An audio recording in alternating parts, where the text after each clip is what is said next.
Assalamualaikum warahmatullahi wabarakatuh. Perkenalkan, nama saya Amurwa Jagadita di kelas 11 MIPA 1. Di sini saya akan menjelaskan tentang spektrum cahaya. Apa sih itu spektrum cahaya? Spektrum cahaya adalah kumpulan sinyal yang berupa dengan panjang gelombang atau warna yang dapat dikenali oleh mata.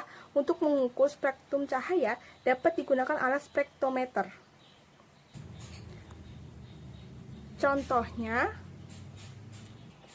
peristiwa terjadinya pelangi di mana cahaya putih dibiaskan oleh hujan lalu diuraikan atau dispersi menjadi 7 warna yang berbeda.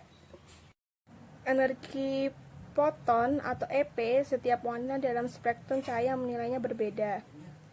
WP sama dengan H kali F. WP-nya energi foton, satuannya FV, hanya konstanta Planck, satuannya 6,63 kali 10 sampai 34 J sampai S. C-nya kecepatan cahaya elektromagnetik dengan satuan 2,998 kali 108 meter per sekon. F-nya frekuensi dengan satuan Hertz. Cahaya atau spektrum optik atau spektrum terlihat atau spektrum tampak adalah bagian dari spektrum elektromagnet yang tampak oleh mata manusia. Radiasi elektromagnetik dalam rentang panjang gelombang ini disebut sebagai cahaya tampak atau cahaya saja. Tidak ada batasan yang tepat dari spektrum optik. Mata normal manusia akan dapat menerima panjang gelombang dari 400 sampai 700 nm, meskipun beberapa orang dapat menerima panjang gelombang dari 380 sampai 780 nm. Mata yang telah beradaptasi dengan cahaya biasanya memiliki sensitivitas maksimum sekitar 555 nm di wilayah kuning dari spektrum optik. Panjang gelombang yang kasat mata didefinisikan oleh jangkauan spektral general optik. Wilayah spektrum elektromagnetik yang melewati atmosfer bumi sebagian besar tanpa dikurangi, atau meskipun cahaya biru dipancarkan lebih banyak daripada cahaya merah. Salah satu alasan mengapa langit berwarna biru. Radiasi elektromagnetik di luar jangkauan panjang gelombang optik atau jendela transmisi lainnya hampir seluruh diserap oleh atmosfer. Pun spektrum optik adalah spektrum yang kontinu sehingga tidak ada batas yang jelas antara satu warna dengan warna lainnya. Tabel berikut memberikan batas kira-kira untuk warna-warna spektrum. Sekian, kurang lebihnya mohon maaf. Wassalamualaikum warahmatullahi wabarakatuh. Assalamualaikum warahmatullahi wabarakatuh. Nama saya Anggra Hamidah. Saya akan menjelaskan tentang difraksi. Difraksi cahaya adalah pelenturan atau penyebaran cahaya, yaitu saat cahaya melalui celah maka cahaya dapat terpecah-pecah menjadi bagian-bagian yang lebih kecil dan memiliki sifat seperti cahaya baru. Celah tunggal seperti yang kita lihat pada gambar di atas, ini adalah celah tunggal. Jika dilewatkan cahaya di titik D, kalau dia jelas tunggal maka akan terbentuk pola terang yang lebih besar dibandingkan pola terang berikutnya. Keterangannya adalah D adalah lebar celah tunggal, L adalah jarak celah ke layar, P adalah jarak pola garis terang gelap-gelap ke terang pusat. Oke, untuk difraksi tes ada sebuah celah tunggal. Pola difraksi maksimumnya adalah D sin theta sama dengan dalam kurung N tambah 1/2 lambda, atau D P per L sama dengan dalam kurung N tambah 1/2 lambda. Dengan keterangan D lebar celah, P jarak antara garis gelap ke terang, L jarak layar celah, lambda panjang gelombang cahaya yang digunakan, N order interference. Nah, lanjut ke pola difraksi minimum gelap. Pada difraksi minimum gelap atau menghasilkan garis gelap, malah sebaliknya, yaitu D sin theta sama dengan N lambda, atau D per P per L sama dengan N lambda. Dengan keterangan D sama dengan lebar celah, P sama dengan jarak garis gelap ke terang, L sama dengan jarak layar celah, lambda panjang gelombang cahaya yang digunakan, N adalah order interference. Oke, kita akan lanjut pada difraksi kisi. Difraksi kisi adalah celah-celah sempit yang tertata rapi dengan jarak yang cukup dekat. Pada kisi ini biasanya tertulis data N garis atau cm. Dari nilai N ini dapat ditemukan jarak antara celah dengan hubungan sebagai berikut.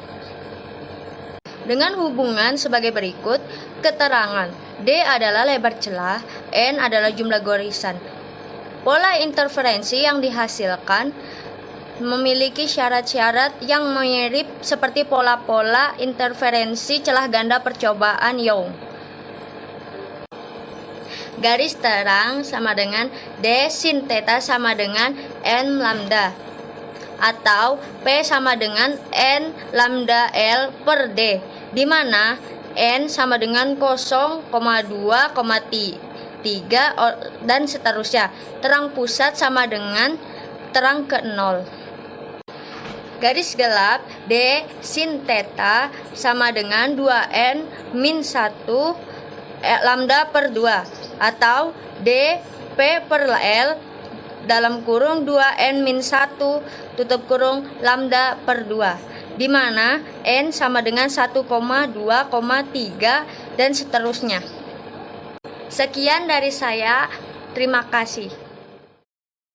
Assalamualaikum warahmatullahi wabarakatuh. Halo, perkenalkan saya Anggun Juli Iswarasari dari kelompok 1A. Saya akan menjelaskan tentang interferensi. Interferensi cahaya adalah perpaduan dua gelombang yang koheren atau identik, sehingga amplitudo, panjang gelombang, dan frekuensi yang sama, serta beda fase yang selalu tetap. Interferensi dibagi menjadi dua. Yang pertama, interferensi celah gandayang. Pertama-tama, cahaya melewati satu celah, dan selanjutnya cahaya melewati dua celah sempit. Saat cahaya melewati dua celah sempit, gelombang cahaya akan saling berpadu dan membentuk gelombang cahaya gabungan. Hal ini disebabkan karena gelombang-gelombangnya menempuh panjang lintasan yang berbeda. Perbedaan panjang lintasan ini mengakibatkan gelombang-gelombang mengalami perbedaan fase dan menciptakan pola interferensi. Perbedaan fase ini ada yang saling menguatkan sehingga menghasilkan interferensi konstruktif, dan ada yang saling melemahkan sehingga menghasilkan interferensi destruktif. Nah, supaya lebih jelasnya lagi, lihat gambar ini dulu deh. Pada interferensi konstruktif terjadi dari puncak ke puncak atau palung ke palung atau dalam kondisi satu fase yang menyebabkan amplitudo gelombang bertambah. Nah, yang sedangkan interferensi destruktif ini terjadi dari puncak ke palung atau dalam kondisi berlawanan fase, menyebabkan amplitudonya 0. Nah, interferensi konstruktif dan destruktif ini ternyata akan menghasilkan dua pola yang berbeda, yaitu terang dan gelap. Pada pola terang dihasilkan karena superposisi yang konstruktif atau saling menguatkan. Sedangkan pola gelap dihasilkan karena superposisi yang destruktif atau saling melemahkan. Interferensi cahaya juga punya rumus loh. Jika dilihat pada gambar S1 sinar 1 dan S2 sinar 2 dipisahkan oleh jarak atau dengan lambang D. Untuk mencapai titik P paling atas di layar, S2 harus menempuh lintasan yang lebih panjang daripada S1. Di sini terbentuk suatu sudut antara sinar ke layar. Nah, ingat, beda lintasan berpengaruh terhadap fase dan juga interferensi cahaya. Karena perbedaan fase antar gelombang akan menghasilkan kelipatan genap atau ganjil yang akan menentukan jenis interferensi itu sendiri. Jadi, bisa disimpulkan rumus beda lintasannya yaitu D sin theta. Kalau hasil beda lintasannya adalah 0 atau kelipatan bulat lainnya dari panjang gelombang, berarti terjadi interferensi konstruktif, sehingga kondisi yang terlihat pada layar adalah terang. Tetapi, jika hasil beda lintasannya adalah kelipatan ganjil dari setengah panjang gelombang, berarti terjadi interferensi destruktif, sehingga kondisi layar menjadi gelap. Nah, rumus interferensi konstruktif adalah yang pola terang adalah D sin theta sama dengan M dikali lambda, atau dP per L sama dengan M kali lambda, dengan M sama dengan 1, 2, 3, dan seterusnya. Rumus interferensi destruktif atau pola gelap yaitu D sin theta sama dengan buka kurung M dikurang setengah tutup kurung dikali lambda, atau dP per L sama dengan buka kurung M dikurang setengah tutup kurung dikali lambda, dengan keterangan D adalah jarak antar celah, M sama dengan order interferensi ke, lambda sama dengan panjang gelombang, P sama dengan jarak antara garis terang atau gelap ke N dari pusat atau antara dua garis terang atau gelap, L sama dengan jarak antara celah ke layar. Nah, yang kedua, interferensi lapisan tipis. Dalam kehidupan sehari-hari sering kita melihat adanya warna-warni pelangi yang terjadi pada gelembung air sabun atau adanya lapisan minyak di permukaan air jika terkena cahaya matahari. Hal ini menunjukkan adanya interferensi cahaya matahari pada selaput tipis air sabun atau selaput tipis minyak di atas permukaan air. Interferensi cahaya terjadi dari cahaya yang dipantulkan oleh lapisan permukaan atas dan bawah dari selaput tipis tersebut. Jika dilihat dari gambar, cahaya yang dipantulkan dari dalam gelembung harus bergerak lebih jauh daripada cahaya yang dipantulkan dari luar atau permukaan gelembung. Nah, di kondisi seperti ini, mereka saling mengganggu dan memperkuat cahaya putih sehingga terbentuk deh warna-warna indah seperti pelangi yang berputar-putar. Sebenarnya, muncul warna pelangi ini juga terjadi karena adanya difraksi yang menyebabkan cahaya polikromatik. Cahaya polikromatik itu masuk ke medium yang berbeda panjang gelombangnya dan mengalami indeks refraksi atau pembiasaan yang berbeda-beda juga. Alhasil, sudut pembelokannya juga berbeda sehingga muncul dia warna pelangi. Tapi di sisi lain, warna-warna ini menampilkan pola terang dan gelap karena adanya beda panjang lintasan dari bekas gelombang cahaya. Kita bisa lihat dari gambar, sinar jatuh di selaput tipis dengan tebal D di lapisan atas cahaya dipantulkan dan sebagian dibiaskan. Kemudian dipantulkan lagi oleh lapisan bawah. Sinar di lintasan atas dan bawah saling berinterferensi tergantung selisih jarak lintasan.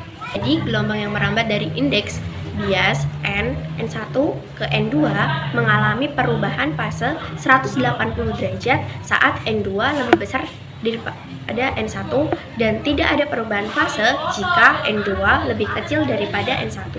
Karena perubahan fase, interferensi konstruktif terjadi jika kedua sinar S1 dan S2 menghasilkan beda lintasan 2 ND cos R yang sama dengan kelipatan bulat dari setengah panjang gelombang. Sementara itu, interferensi bersifat destruktif terjadi jika hasil lintasan kedua sinar sama dengan kelipatan bulat dari panjang gelombang. Nah, rumus interferensi cahaya pada lapisan tipis yaitu pada yang pertama interferensi konstruktif yaitu 2 ND cos R sama dengan buka kurung M plus setengah tutup kurung dikali lambda dengan M sama dengan 0,1,2 dan seterusnya. Yang kedua, interferensi destruktif yaitu 2 ND cos R sama dengan M dikali lambda dengan M sama dengan 1, 2, 3. Keterangan N sama dengan indeks bias tipis, D sama dengan tebal lapisan tipis, R sama dengan sudut bias, M sama dengan order interferensi, lambda sama dengan panjang gelombang. Terima kasih. Assalamualaikum warahmatullahi wabarakatuh. Saya Rafa Chaulia. Di sini saya ingin menjelaskan tentang polarisasi. Polarisasi merupakan sifat radiasi elektromagnetik tertentu yang arah dan besarnya medan listrik yang bergetar saling terkait dengan cara tertentu. Cahaya dapat terpolarisasi oleh pemantulan atau dengan melewatkannya melalui filter yang memancarkan getaran. pada satu bidang tetapi tidak pada bidang lainnya. Misalnya, cahaya datang ke cermin dengan suatu sudut sehingga sinar yang terpantul merupakan cahaya yang terpolarisasi. Cahaya yang datang dari cermin 1 merupakan cahaya terpolarisasi dan akan dipantulkan ke cermin 2. Polarisasi akibat pemantulan dan pembiasan. Polarisasi akibat pemantulan dan pembiasan terjadi akibat adanya pantulan cahaya dan pembiasan cahaya yang saling tegak lurus. Cahaya yang dipantulkan adalah cahaya yang terpolarisasi sempurna. Cahaya yang dibiaskan merupakan cahaya terpolarisasi sebagian. Polarisasi cahaya yang dipantulkan oleh permukaan transparan akan maksimum bila sinar pantul tegak lurus terhadap sinar bias, sudut pandang, dan sudut pantul pada saat polarisasi maksimum disebut sudut Brewster atau sudut polarisasi IP. Arah sinar pantul atau IP tegak lurus dengan sinar bias R1, maka berlaku dengan keterangan N sama dengan indeks bias relatif bahan terhadap udara, IP sama dengan sudut pantul, R1 sama dengan sudut bias. Polarisasi akibat pembiasan ganda. Polarisasi akibat pembiasan ganda terjadi ketika cahaya melewati suatu bahan memiliki indeks bias ganda. Misalnya terdapat suatu cahaya yang jatuh tegak lurus permukaan. Cahaya yang keluar akan terurai menjadi berkat cahaya tetap lurus atau cahaya tidak terpolarisasi yang memenuhi hukum Snellius, dan cahaya yang dibelokkan atau cahaya terpolarisasi yang tidak memenuhi hukum Snellius. Polarisasi akibat absorpsi selektif. Cahaya yang terpolarisasi bidang bisa diperoleh dari cahaya yang tidak terpolarisasi dengan menggunakan bahan bias ganda yang disebut polaroid. Polaroid terdiri atas molekul panjang yang rumit yang tersusun paralel satu sama lain. Jika satu berkat cahaya terpolarisasi bidang jatuh pada polaroid yang sumbunya membentuk sudut terhadap arah polarisasi datang, amplitudenya akan diperkecil sebenarnya cos karena intensitas berkat cahaya sebanding dengan kuadrat amplitudo, maka intensitas terpolarisasi bidang yang ditransmisikan oleh polarisasi adalah alat polarisasi menganalisis untuk menentukan apakah cahaya terpolarisasi, dan untuk menentukan bidang polarisasi adalah polaroid. Cahaya yang tidak terpolarisasi terdiri atas cahaya dengan arah polarisasi vektor medan listrik yang acak, yang masing-masing arah polarisasi diuraikan menjadi komponen yang saling tegak lurus.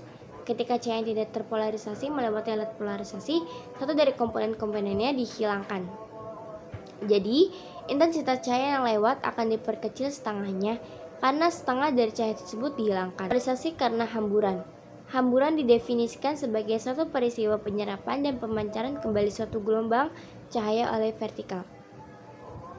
Penghamburan cahaya oleh atmosfer bumi tergantung pada panjang gelombang.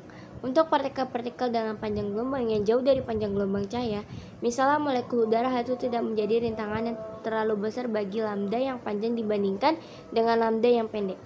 Penghamburan terjadi berukuran matahari memberikan sinar putih yang dihamburkan oleh molekul udara ketika memasuki atmosfer bumi. Sinar biru dihamburkan lebih banyak daripada warna lain sehingga langit tampak berwarna biru ketika matahari terbenam berada di kerendahan langit. Cahaya dari akhir spektrum biru dihamburkan matahari terlihat berwarna kemerahan karena warna dari akhir spektrum melewat ke mata kita, tapi warna biru lolos. Proses penghamburan yang terjadi menjelaskan polarisasi cahaya. Assalamualaikum warahmatullahi wabarakatuh. Saya Berliana Diva Fatima dari SMA di Luhur 11 MIPA 1, absen 6. Teknologi LCD dan LED. LCD atau Liquid Crystal Display menggunakan teknologi yang disebut dengan kristal cair sebagai penghasil gambar monitor. Pada teknologi LCD, sumber cahaya berasal dari lampu neon berwarna putih yang tersusun secara merata pada bagian belakang piksel atau kristal cair dengan jumlah jutaan hingga membentuk sebuah gambar. Pengaplikasiannya seperti pada jam digital, TV, monitor, komputer, dan lain sebagainya. Komponen penyusun LCD. Komponen utama dari LCD adalah cairan kristal berbentuk silindris. Fungsinya mengatur apa yang ingin ditampilkan pada layar LCD selanjutnya. LED atau Light Emitting Diode adalah komponen elektronika yang dapat memancarkan cahaya monokromatik. Ketika diberikan tegangan maju, LED merupakan keluarga dioda yang terbuat dari bahan semikonduktor. Warna-warna cahaya yang dipancarkan oleh LED tergantung pada jenis bahan semikonduktor yang dipergunakan. LED juga dapat memancarkan sinar inframerah yang tidak tampak oleh mata, yang sering kita jumpai pada remote control TV ataupun remote control perangkat elektronik lainnya. Perbedaan LCD dan LED terdapat pada material seperti gambar yang tersedia.